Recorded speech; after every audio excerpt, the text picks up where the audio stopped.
Bonjour à toutes et à tous, nous sommes le mercredi 2 mars 2022. L'actualité, c'est bien sûr l'armée russe qui progresse en Ukraine. Hier, des bombardements ont lieu à Kharkiv, deuxième plus grande ville du pays.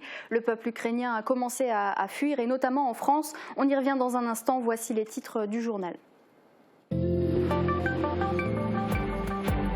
L'hôpital de Bitche reçoit le label hôpital de proximité. Cela fait 2 ans que l'établissement l'attendait et la bonne nouvelle est tombée le 1er janvier.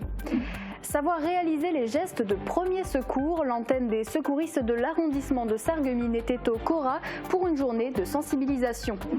Les Red Dragons se sont malheureusement inclinés ce week-end à domicile contre les Hornets du Canet Côte d'Azur, 63 points à 85. L'équipe messine confesse le manque d'adresse face aux Azuréens très solides. La compagnie Heinz a défié les lois de la gravité ce week-end à Meisenthal. Les 2 artistes suisses ont présenté un spectacle hypnotisant mêlant art du cirque, magie et humour. Projection du premier film en dialecte alsacien à Sarreguemines, le long métrage de Hermer, réalisé en 1939, était projeté dans le cadre du festival Mireille de Plate. Très peu de festivités carnavalesques sur l'arrondissement, sauf à Sarralbe, où costumes et cotillons étaient de la partie. Les écoliers accompagnés de leurs parents et des habitants de la commune ont défilé pour Carnaval et Mardi Gras. Et oui, hier c'était Mardi Gras et donc la fin de Carnaval. Et même si on n'a pas pu le fêter cette année, eh bien Morane a quand même souhaité nous en parler aujourd'hui. Et oui, parce qu'aujourd'hui, mercredi des Cendres, quelqu'un devrait être mis à mort et j'y reviendrai tout à l'heure. Effectivement, on te retrouve tout à l'heure et on ira à la rencontre aussi d'une des figures du théâtre en plate à Sarreguemines. Martine Remarque s'est confiée devant notre caméra sur sa carrière de comédienne. Et puis bien sûr l'actualité, près d'une semaine après la déclaration de guerre en Ukraine par la Russie, de nombreux pays européens se mobilisent pour accueillir et aider les réfugiés. Leur nombre est encore incertain et on parle de plus de 600 000 personnes qui ont déjà fui le pays. La plupart sont allées en Pologne ou en Hongrie, mais en France aussi et au pays de Bitche notamment. Bonjour Thibaut, tu te trouves à Val-d'Ouz. La commune et le village voisin Walsbronn ont déjà accueilli des familles ukrainiennes. Oui, Margot, les 2 communes ont pris l'initiative d'accueillir des réfugiés ukrainiens. Alors hier après-midi, ce sont 2 familles qui se sont installées ici dans ce recoin du pays de Bitche. Une famille composée de 6 personnes, dont 4 enfants avec un de 9 mois. Et l'autre famille aussi 6 personnes, mais ils attendent encore 2 autres membres qui sont en train d'arriver. Alors ces familles ne sont pas logées chez l'habitant, ils ont leur propre logement, ils sont autonomes. Et à l'heure où je te parle, eh bien 2 autres familles sont en route. Les 2 communes ont réussi à trouver des moyens pour les héberger. Nous allons donc vous montrer, nous avons rencontré les 2 maires des 2 villages et je vous propose de les écouter pour connaître leur motivation pour cet accueil fait aux familles. Vous êtes les premiers dans le pays de Bitche, Val-d'Ouz et Walsbronn, à avoir souhaité accueillir des Ukrainiens. Pourquoi avoir voulu faire ça ? L'élan est parti à un moment donné. On se disait on ne peut pas rester indifférent à ce qui se passe en Ukraine et à toutes ces femmes, ces enfants, toutes ces familles qui fuient les bombes. Et donc on s'est dit qu'il fallait réagir. Et puis comme on a une famille d'Ukrainiens qui habitent sur Val-d'Ouz, nous sommes allés les rencontrer et nous avons eu un contact direct avec cette famille qui était déjà partie récupérer de la famille en Ukraine. Sur le moment, nous, on n'a pas discuté grand-chose. Ils ont un toit, ils dorment tranquillement et au fur et à mesure, on va voir. Et puis, avec Christian de Walsbronn, on va faire une collecte. Nous, ce qu'on lance, c'est vraiment un appel solennel à l'ensemble de nos collègues de mettre en place un dispositif d'accueil parce que malheureusement, ça ne s'arrêtera pas à ces 2 familles et je pense que nous avons un réel devoir de mémoire par rapport à notre passé, par rapport à notre histoire, par rapport à ce que nos parents, nos grands-parents ont vécu durant la Deuxième Guerre mondiale. Avant tout, il faut beaucoup d'humanisme dans tout ça.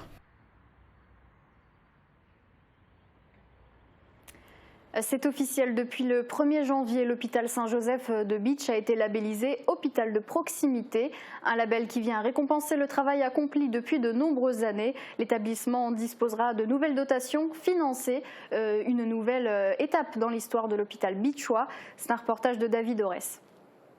Voici le courrier qui officialise la labellisation de l'hôpital de Bitche en tant qu'hôpital de proximité. Une décision prise par l'Agence régionale de santé qui a pris effet le 1er janvier 2022 pour une durée de 5 ans. Pour obtenir ce label, il fallait remplir plusieurs critères. Il faut que l'hôpital de proximité soit ancré de manière solide et robuste sur son territoire, offre un panel de soins relativement diversifié, soit en relation avec la médecine de ville, et aussi que l'hôpital de proximité soit adossé à un établissement de référence. L'établissement bitchois fait partie des hôpitaux de Sarreguemines. Son activité est complémentaire de celle de l'hôpital Robert Pax. Parmi les services proposés, un centre de soins non programmés, une antenne SMUR, les soins de suite et de réadaptation et un plateau d'imagerie médicale avec un système de radiologie et d'échographie. Cette offre de soins existe depuis des années. Pour l'hôpital de Bitche, cette labellisation n'est pas une surprise. Toutes les équipes ont participé et contribué à réorganiser, restructurer, développer pour proposer une offre de soins encore plus importante à la population. Et donc cette labellisation, elle arrive un peu comme vraiment la reconnaissance de tout ce travail. Depuis 12 ans, l'hôpital de Bitche n'a jamais été déficitaire. Il représente un budget annuel de 15 millions d'euros. Cette labellisation permet de sécuriser son financement grâce à 3 types de dotations.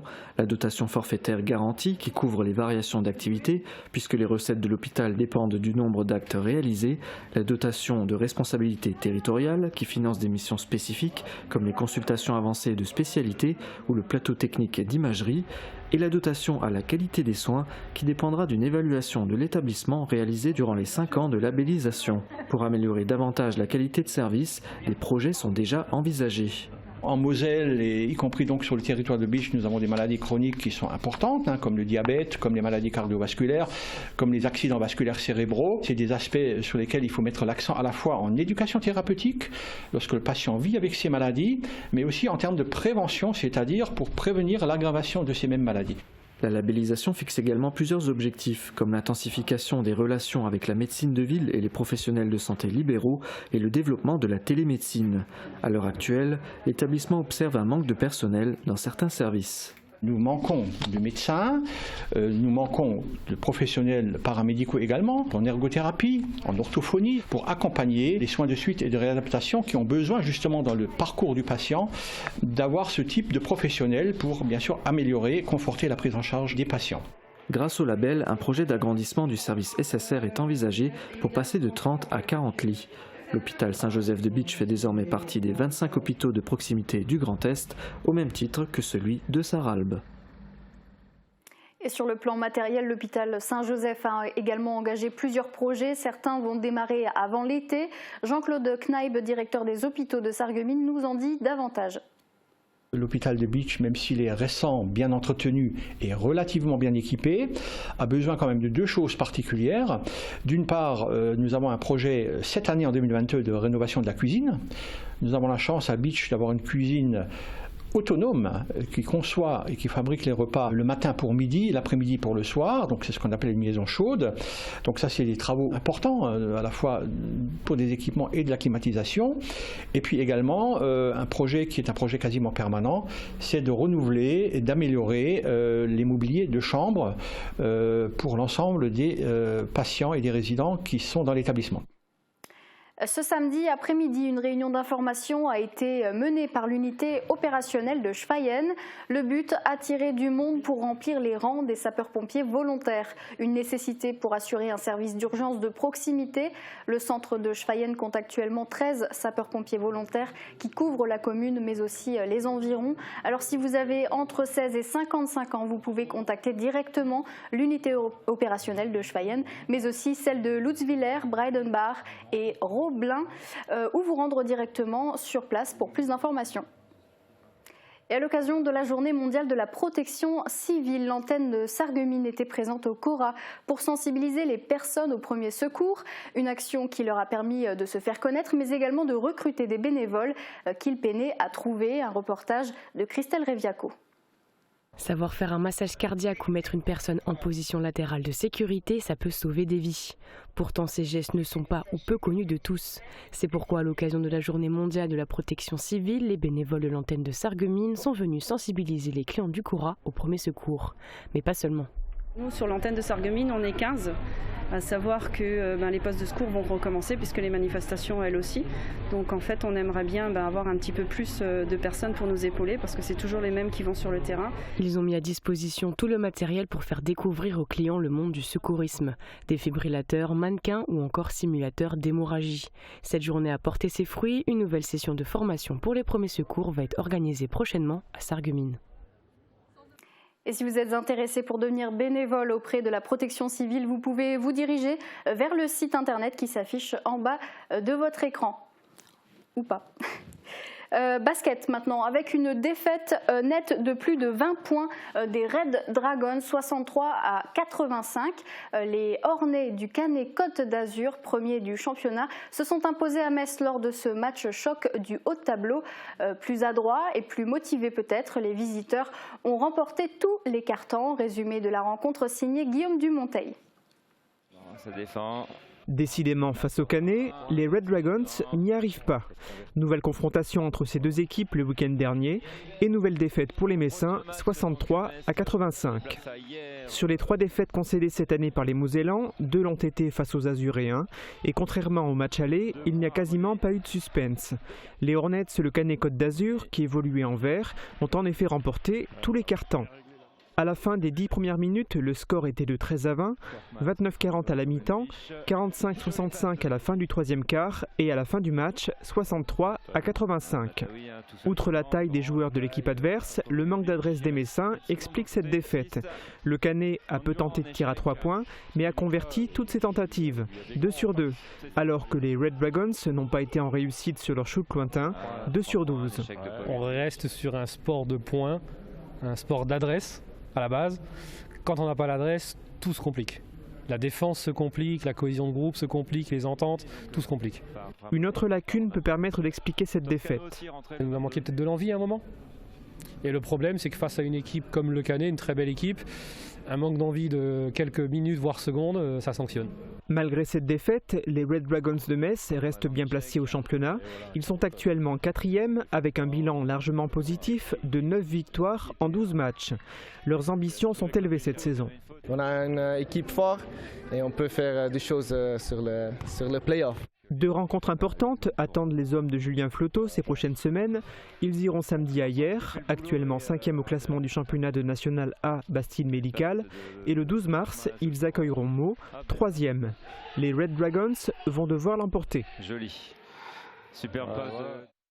Et on termine cette parenthèse sportive avec un bilan mitigé pour le tournoi de badminton à l'occasion d'un projet tutoré des élèves en 2e année de DUT-GLT. Inviter tous les étudiants qui le souhaitent à participer à un tournoi amical destiné à faire rencontrer un maximum de personnes. Une quinzaine d'étudiants avaient dit qu'ils participeraient, mais rares ont été ceux qui sont finalement venus. Mais ces défections n'ont pas...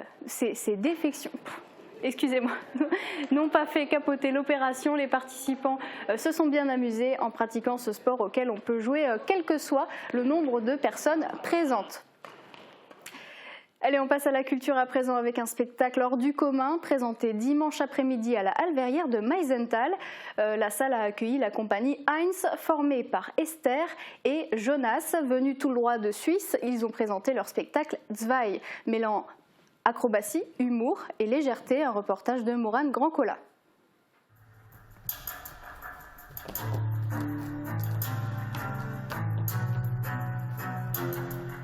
Voici la compagnie Heinz, un duo d'artistes suisses qui a pris possession de la Boîte Noire ce dimanche avec son spectacle Zwei. Elle est un peu insolente mais attachante, lui un peu candide. Et c'est ensemble qu'ils vont défier les lois de la gravité grâce aux arts du cirque.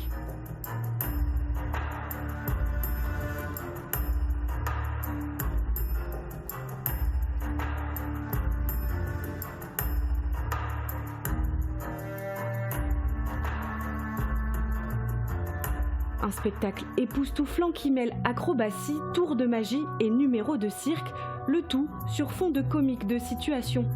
Pas de paroles, rien que des gestes, des regards et de la musique.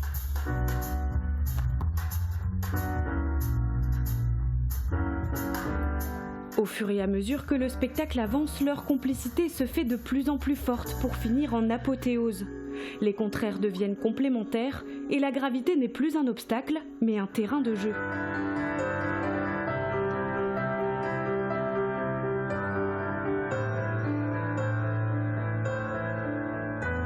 Prochain rendez-vous à la Halverrière de Meisenthal, le concert des Têtes Raides, samedi 5 mars.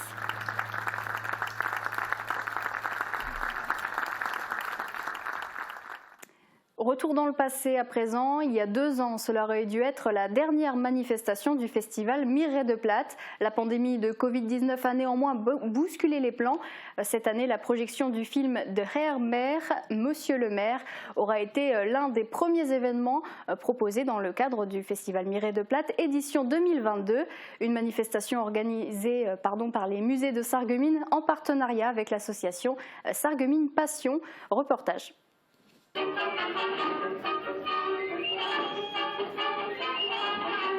C'est un élément de l'histoire du cinéma qui a été projeté à Sarreguemines à l'occasion du festival Mireille de Plate, des Heer Meer, le premier film en dialecte alsacien. Un long métrage réalisé en 1939 d'après une pièce de théâtre écrite par Gustav Stoskopf. Le petit-fils de ce dernier, Nicolas, a pris la parole avant la projection pour parler à l'assemblée de son grand-père, de la pièce de théâtre et du film, témoin d'une époque aujourd'hui révolue.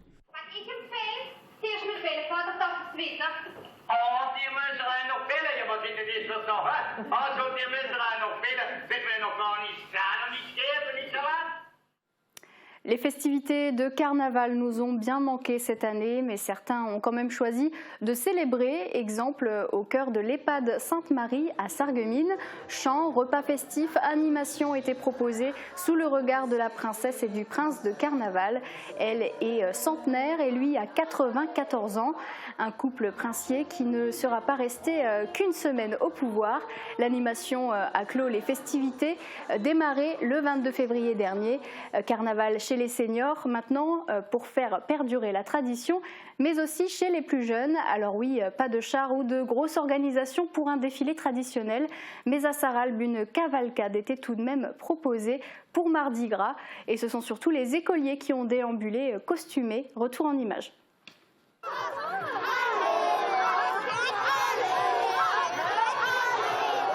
Allez hop, les festivités sont lancées et enfin on aperçoit de beaux costumes dans les rues. Pour fêter carnaval, les écoliers de Sarralbe ont marqué le coup avec une cavalcade animée par les enseignants et le char de Popol Marshall qui a su mettre l'ambiance. Alors l'animation a-t-elle plu ? Moi j'aime bien le carnaval. Tu aimes bien quoi ? Spider-Man. Et les sourires en disaient déjà long. Les petits étaient accompagnés des enseignants et des parents qui n'ont pas toujours joué le jeu du costume. Étaient également cordialement invités les habitants de la commune. Une cavalcade qui a fait du bien au moral l'espace d'un après-midi et qui laisse en plus des souvenirs quelques confettis sur son passage. Allez, on va rester sur le thème de carnaval dans notre chronique du jour. C'est parti.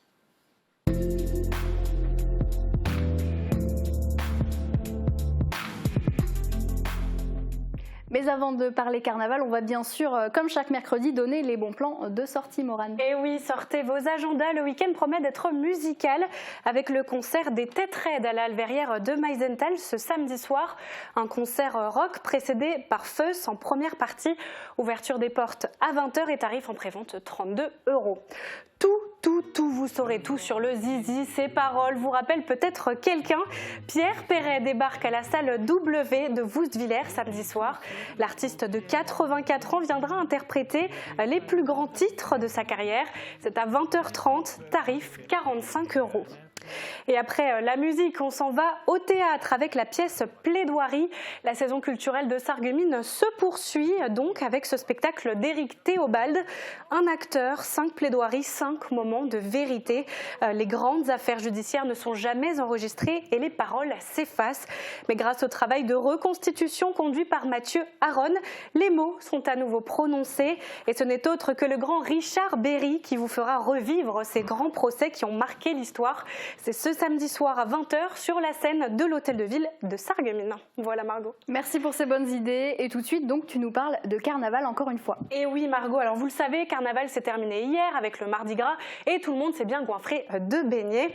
Mais une page se tourne et la tradition veut que le prince carnaval, élu fin de l'année dernière, soit jugé pour ses crimes sur la place publique.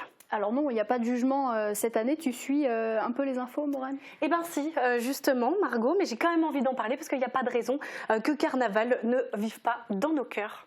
C'est vrai. Alors, je t'en prie, continue. Alors, je reprends. Étant donné que la mise à mort du prince aurait dû être annoncée aujourd'hui, mercredi des Cendres, j'ai décidé de vous raconter l'histoire de cette tradition carnavalesque que peut-être vous ne connaissez pas. C'est une très bonne idée, je ne la connais pas, je t'écoute. Alors déjà, il faut parler de l'intronisation du couple princier. La tradition veut que le prince et la princesse de carnaval soient élus le 11 novembre à 11h11. Et pourquoi à 11h11 précisément? Eh bien, chez les Allemands, le 11 novembre à 11h11 marquerait le renouvellement du Narrenreich, en français le royaume des fous. Et pour gérer cette nouvelle monarchie, un couple princier est élu, ainsi qu'un conseil des 11, tous soumis à une constitution de 11 articles. Ce sont donc eux qui régneront sur les fous jusqu'au carême. Et voilà pourquoi le couple princier est si important durant le carnaval. D'autres sources racontent aussi que le nombre 11 représente la transgression, et c'est donc l'allégorie parfaite pour le carnaval. Et durant leur règne, ils font donc la fête. Évidemment, c'est là tout l'enjeu du carnaval.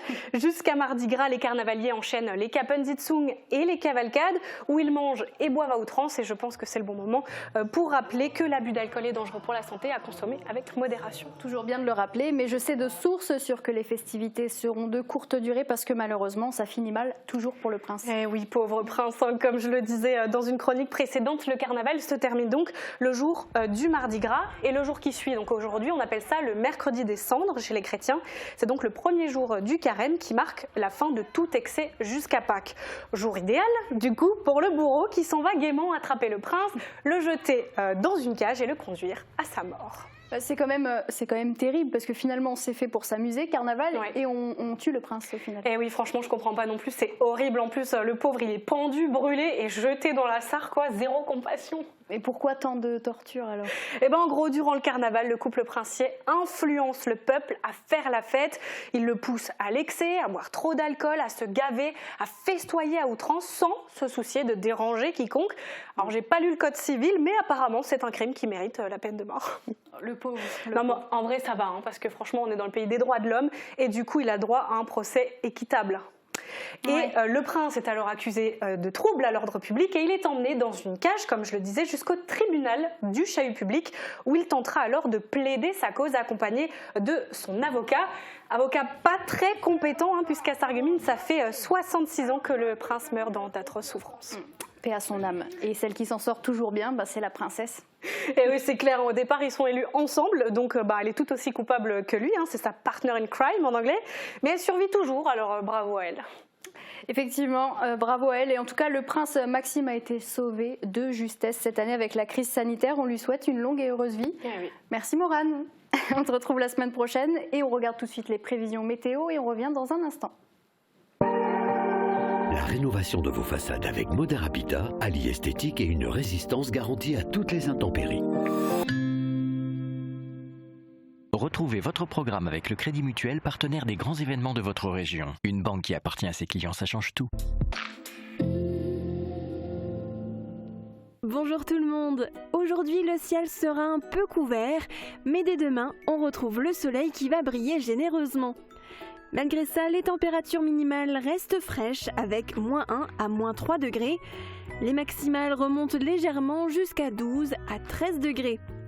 Demain, nous fêterons les Gwénolé. Il fera jour de 7h13 à 18h21. Passez tous une belle journée et à demain. C'était votre programme avec le Crédit Mutuel, partenaire des grands événements de votre région. Une banque qui appartient à ses clients, ça change tout. Et si les créateurs italiens influençaient l'aménagement de votre maison ? Cuisine, salle de bain, carrelage, Cesa au centre de la Rotonde à Sarreguemines vous propose un vaste choix et un excellent rapport qualité-prix. Attention les doigts là, c'est chaud. Non, attention, pas trop près, tu vas avoir mal aux yeux. Non, c'est pas bien ce que tu fais, ça se mange pas.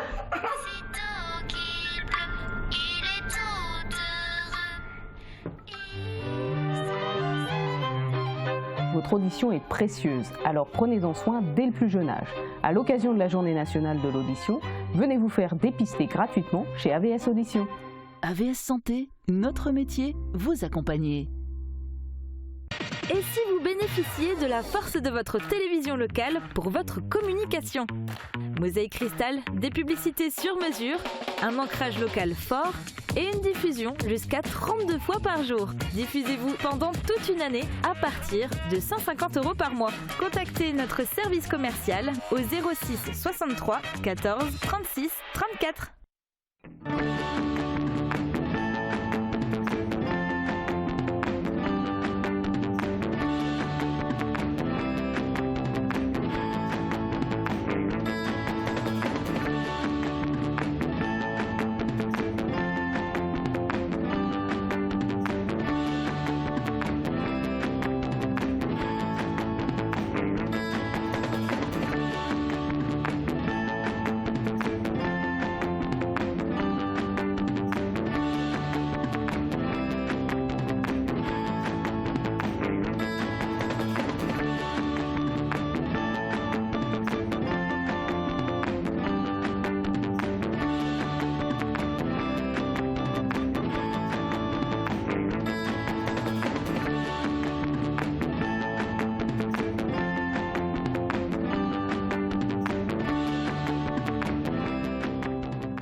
Chaque jour, nous faisons des gestes qui nous protègent et protègent les autres.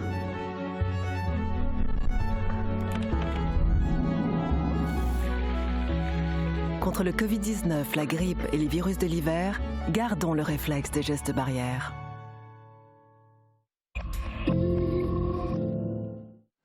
Aujourd'hui, on découvre une des figures locales du monde dialectophone sarregueminois.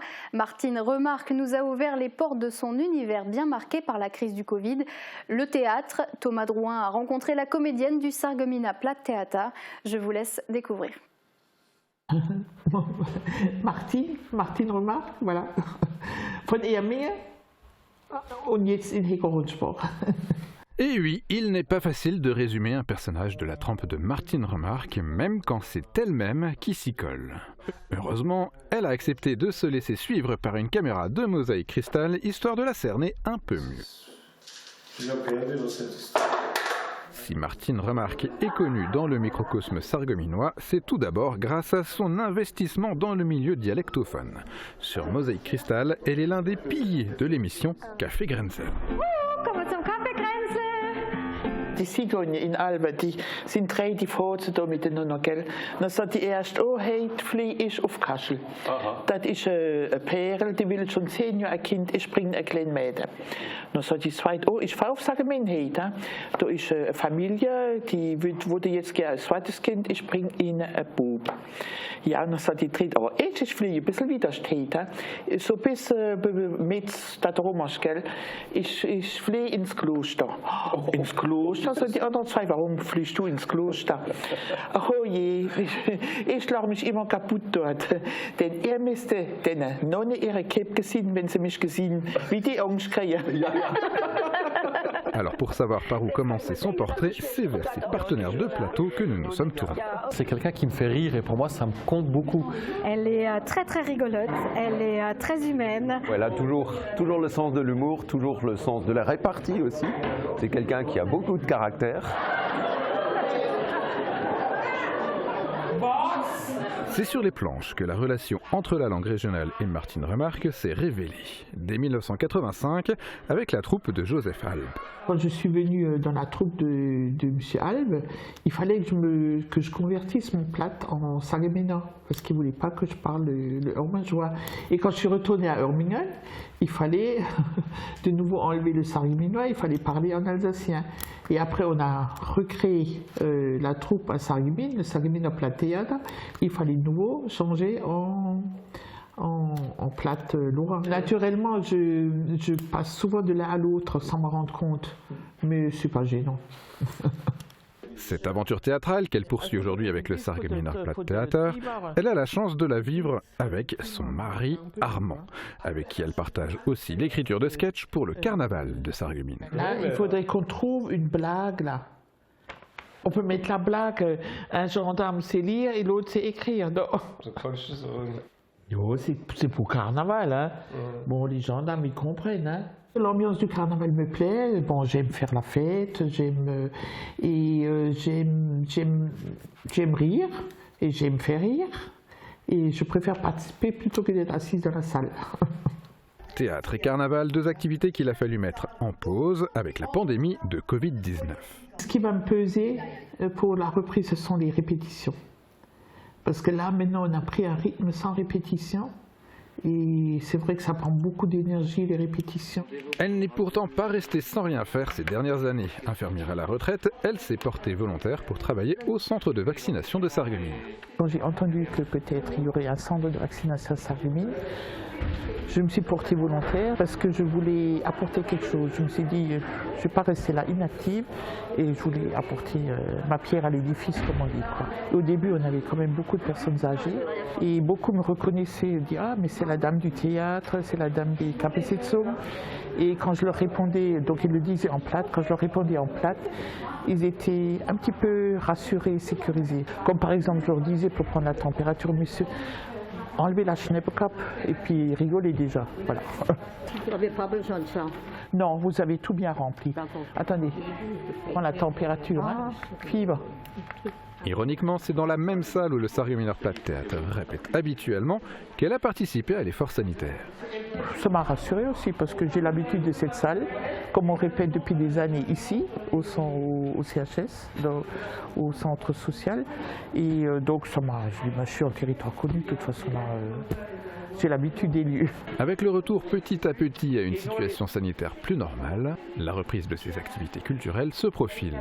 La troupe du Sarregueminer Platttheater est d'ailleurs déjà en train de travailler à sa prochaine pièce, l'occasion d'enfin revoir Martine Remarque sur les planches. Et d'ailleurs, pour votre information, c'est décidé, le centre de vaccination passe en veille à Sarreguemines. Il n'assurera plus de vaccination jusqu'à nouvel ordre. Il sera cependant pas démantelé en cas de besoin de réouverture urgente. Le centre de vaccination de Bitche, lui, reste opérationnel uniquement les vendredis matins. Et c'est la fin de ce 30 minutes. Merci de l'avoir suivi. On vous donne rendez-vous comme d'habitude demain à midi pour une nouvelle édition. À très bientôt.